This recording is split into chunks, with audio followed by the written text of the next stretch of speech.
Sukses itu ada prosesnya, nggak bisa simsalabim abracadabra lalu kita mau sukses.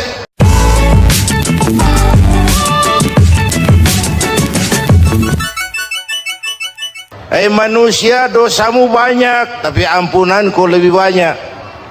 Salahmu besar, rahmatku jauh lebih besar. Kau sujud di hadapanku, aku bangga melihatnya. Kau menangis di hadapanku, aku senyum melihatmu. Kau berjalan menujuku, aku berlari menyambutmu. Karena itu amalan yang sangat dianjurkan di bulan Muharram ini memperbanyak istighfar. Itu kalau istighfarnya Nabi Adam. Ada istighfarnya Nabi Yunus. Ibu kenal Nabi Yunus? Di mana kenalannya? Sok tahu. Nabi Yunus itu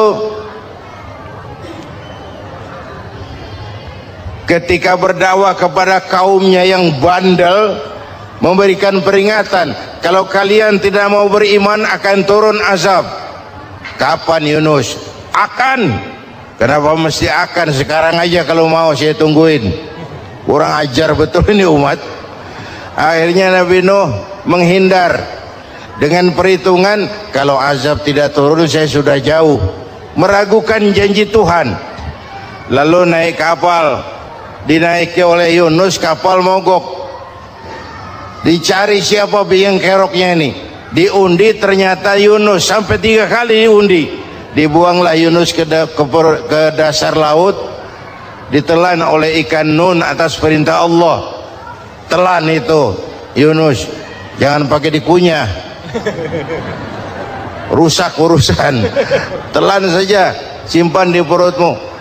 Dibawa oleh ikan nun ke dasar lautan. Itu yang oleh Quran dikatakan bertemulah 3 macam kegelapan. Zulumatun salas, gelapnya tengah malam, gelapnya di dasar laut, gelapnya di dalam perut ikan. Itu namanya peteng, mbahnya gelap.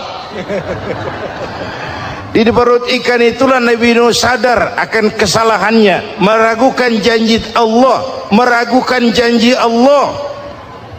Ia sujud di dalam perut ikan itu, membaca la ilaha illa anta subhanaka inni kuntu. Itu istighfarnya Nabi Yunus. Dibacakan istighfar begitu, ikan sakit perut pak. Di dasar laut kemana mau cari apotik? Dia naik ke permukaan, memuntahkan isi perutnya. Nabi Yunus keluar dengan selamat. Itu pun terjadi pada hari ke-10 bulan Muharram. Istighfar intinya itu. Itu amalan utama bulan Muharram, memperbanyak istighfar.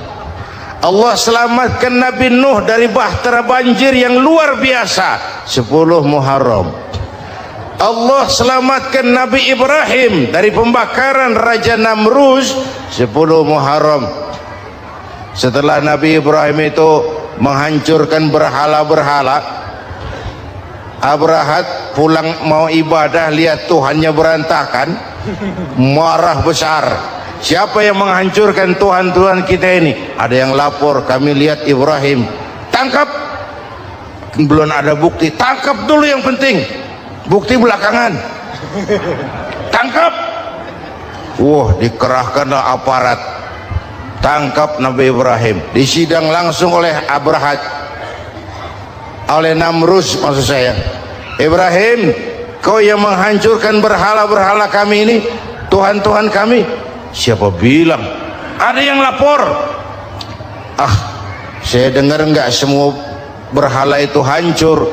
Ada yang paling besar, angkat tangan, saya lihat ada kampak di tangannya. Barangkali yang besar itu iseng tuh, yang kecil-kecil dikampakin. Tanya aja sama dia, kamu gila? Kenapa? Masa kami disuruh nanya berhala?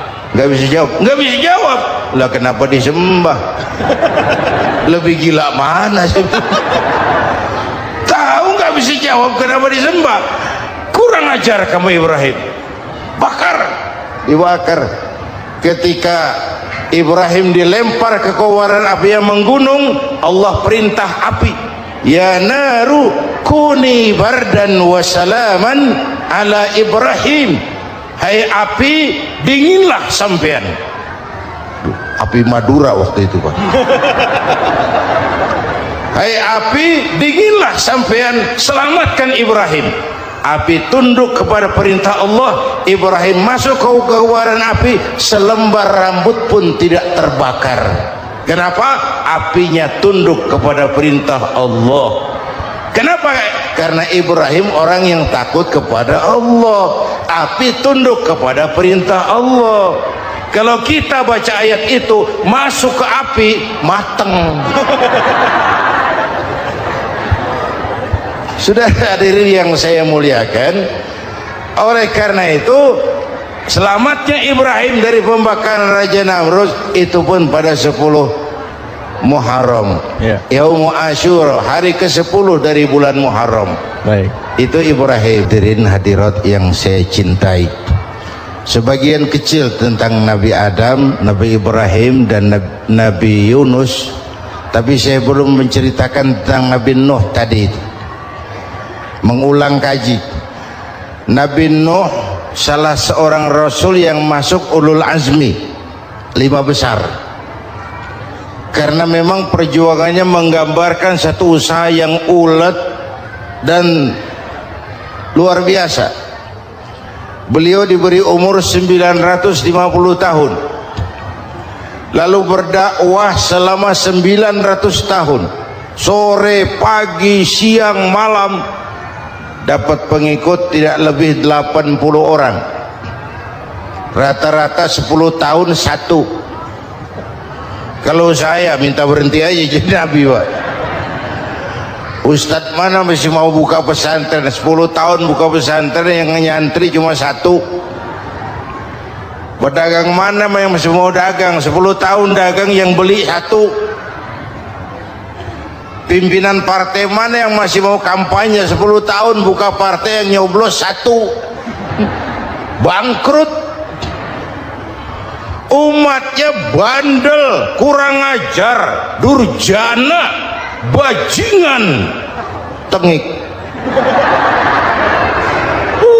Umatnya Nabi Nuh ini kalau diceramahi telinganya ditutup dengan tangannya.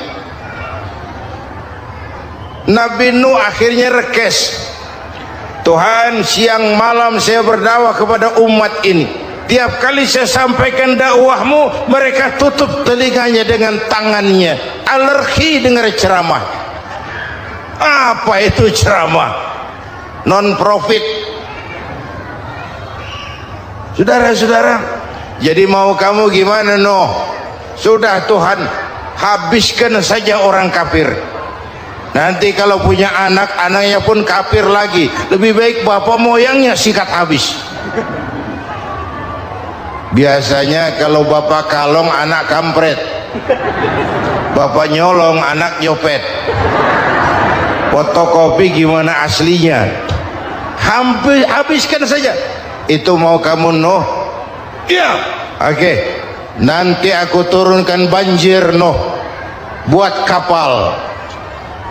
Dengan apa saya harus buat kapal Nuh? Ya dengan kayu, kata Tuhan. Kayunya dari mana Tuhan? Ya dari pohon Nuh. Pohonnya belum ada Tuhan. Ya tanam dulu Nuh. Bikin kapal kayunya nanam pohon. Apa artinya? Perjuangan perlu kesabaran. Sukses itu ada prosesnya.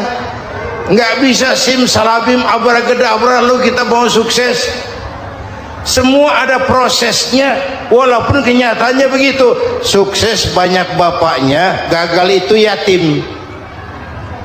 Kalau kita sukses banyak yang ngakuin. Yang baru ketemu pakai manggil encing. Ketemu baru, tapi sukses banyak bapaknya. Gagal yatim, gak ada yang mau ngakuin kalau kita gagal itu. Udah bikin kapal dengan kayu di tengah kampung, bikin kapal ini. Bayangkan di tengah kampung bikin kapal, orang kafir makin menjadi-jadi. lihat Nuh. Kenapa? Makin sarap.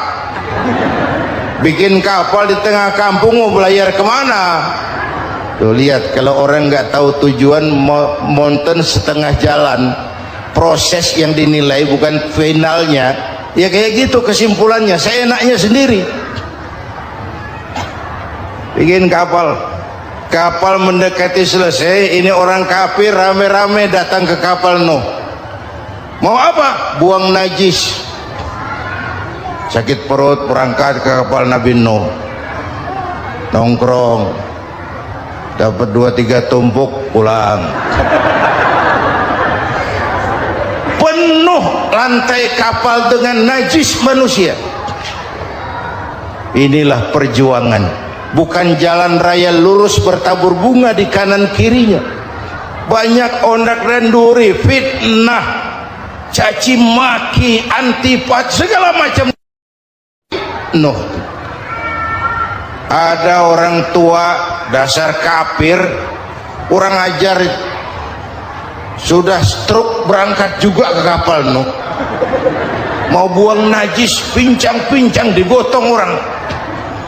Selesai buang najis, dia bangun mau pulang, pegangan tiang kapal terpeleset, jatuh di atas tumpukan najis.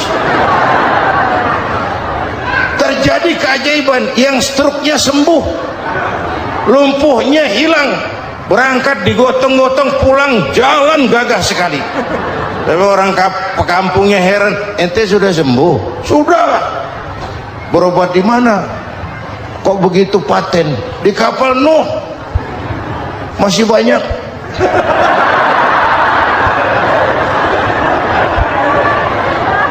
Yang berasa perlu obat bawa rantang, ambil, bersih lagi geladak kapal itu. Sudah selesai Nuh? Selesai. Oke, kau orang yang beriman bersamamu, binatang serba sepasang, naik Nabi Nuh, naik orang beriman, naik binatang serba sepasang. Ini cikal bakal penyelamatan manusia, Pak. Naiklah orang beriman, sudah naik semua, Nabi Nuh kontrol. Ini contoh buat kita, kontrol. Sudah naik semua teman-teman, sudah. Pemimpin yang baik bukan cuma terima laporan di belakang meja. Laporan itu yang mana juga bagus. Sama juga kampanye yang mana juga merdu. Kalau aja yang dihitung. Pernah ada calon bupati kampanye janji, kalau saya berhasil kita akan banyak bangun jembatan di daerah kita. Rakyat tanya, Pak, nggak ada sungai di kampung kita, Pak. Dia bilang, sungainya kita bangun sekalian. Udah kadung janji, mana pula orang mau bangun sungai ini. Saudara-saudara, kontrol. Jangan cuma tunggu laporan di belakang meja, semua laporan bagus. Ya Bu? Bu?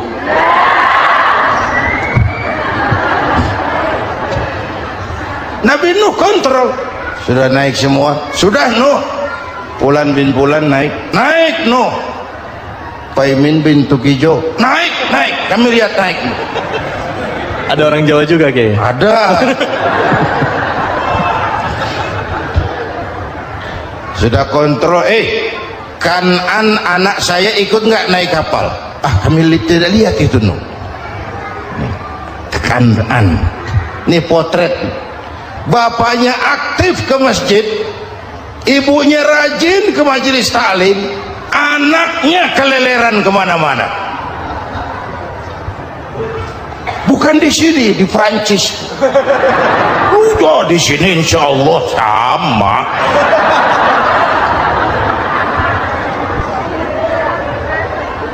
Nuh karena sayang anak, Nuh karena cinta anak, Nuh karena tanggung jawab anak, cari naik ke atas kapal. Lihat Kanaan anak saya, nggak lihat Nuh. Turun ke ruang bawah, periksa lagi. Mang, ayah kanan di dia jamaah Tasik nih rupanya di dalam tuh ayah mang ayah kemana ya budak ya turun ke bawah tanya lagi ono kanan tuh orang nano raketo rombongan Jawa Tengah naik ke atas buritan. Dari buritan kelihatan ternyata Kan'an tidak ikut naik kapal, kumpul di darat bersama orang kafir. Ini potret kita sekarang, kumpul sama orang kafir, hanyut anak-anak kita, ditelan budayanya orang kafir, ditelan tradisinya orang kafir, ditelan pergaulannya orang kafir. Nuh karena sayang anak dari atas manggil. Dalam Quran dijelaskan itu, karena Nabi Nuh di atas, Kan'an di bawah, teriak, ya bunayyarkam ma'ana. Begitu dalam Quran ayatnya. Coba ini pakai gaya memanggil supaya kelihatan ke gambar, kira-kira Nuh manggilnya begitu. Ini namanya gaya dakwah, Pak. Kalau ceritanya datar nggak menarik. Maka Nuh memanggil Kan'an, ya bunayyarkam ma'ana. Kata yang dengar,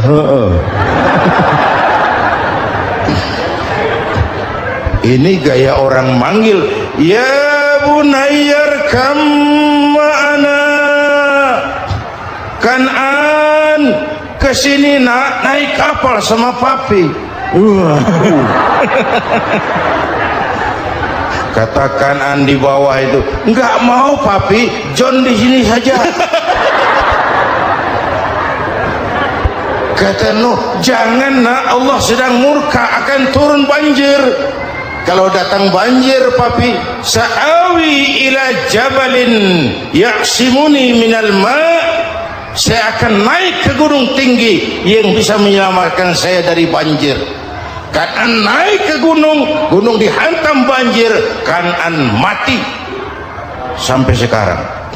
Yang kelima, Nabi Musa, kisah Muharramnya ini lahir dalam kondisi yang sulit karena Fir'aun mimpi akan lahir seorang anak dari keturunan Bani Israel yang akan menghancurkan kerajaannya.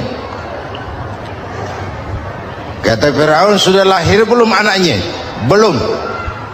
Kalau gitu mulai malam ini laki-laki dilarang bergaul sama istrinya. Semua perempuan hamil di bawah pengawasan negara. Mulai hari ini kalau lahir anak laki-laki terutama Bani Israel, penggal. Satpol PP disiapkan. Udah ada kayaknya. Ada. Patroli. Bayangkan, Fir'aun itu bikin undang-undang seenaknya sendiri. Apalagi merasa kekuasaannya dalam ancaman. Penguasa manapun kalau merasa dalam ancaman, panik. Padahal kekuasaan itu kayak harimau. Makin lama ditaiki makin sulit turun. Kenapa? Karena macannya makin lapar. Naik terus capek, turun dimakan harimau, serba sulit. Saudara-saudara, kalau kita mau belajar dari Pak Harto, saya melihat kekurangan Pak Harto cuma satu, terlambat berhenti.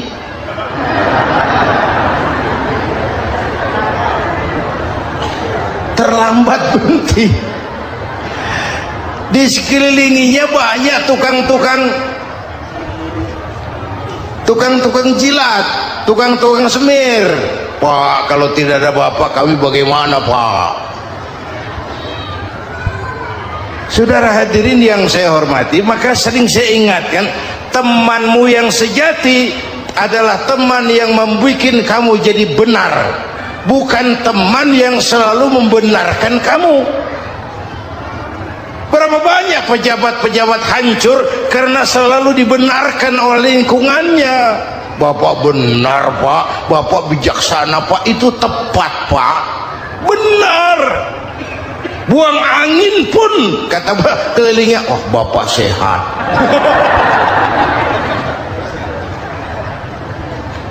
Temanmu yang sejati, teman yang bikin kamu jadi benar, bukan teman yang selalu membenarkan kamu.